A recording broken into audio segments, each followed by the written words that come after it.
గత ప్రభుత్వం యొక్క అనాలోచిత నిర్ణయాల మూలంగా అధ్యక్ష హౌసింగ్ ప్రోగ్రాం అంతా కూడా కొంచెం అస్తవ్యస్తంగా అయిన మాట వాస్తవం అధ్యక్ష.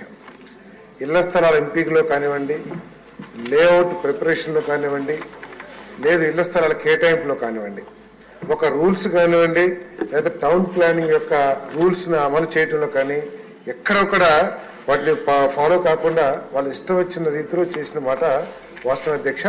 వీటన్నిటి మీద కూడా రెవెన్యూ డిపార్ట్మెంట్ చెప్పినట్లు వీటన్నిటి మీద కూడా ఎంక్వైరీ చేశారని చెప్పేసి రెవెన్యూ శాఖ వారు కూడా చెప్పారు అధ్యక్ష.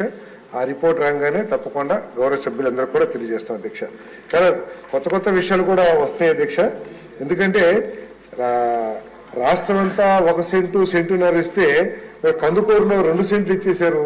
ఇది ఎక్కడ కొత్తగా మేము కూడా కొత్తగా వింటున్నాం అధ్యక్ష. ఇది గత ప్రభుత్వం అంటే వాళ్ళు ఇష్టం వచ్చినట్టు ఒక రూల్స్ కానివ్వండి, ఒక పద్ధతి కానివ్వండి లేకోకుండా వాళ్ళు ఏ విధంగా చేశారనే దానికి ఇదో ఒక పెద్ద మచ్చుతునికి అధ్యక్ష. ఎట్లా ఇచ్చారు దీని మీద తప్పకుండా ఎంక్వైరీ చేసి బాధ్యత మీద వాళ్ళ మీద చర్యలు తీసుకుంటామని చెప్పేసి తెలియజేస్తాం అధ్యక్ష.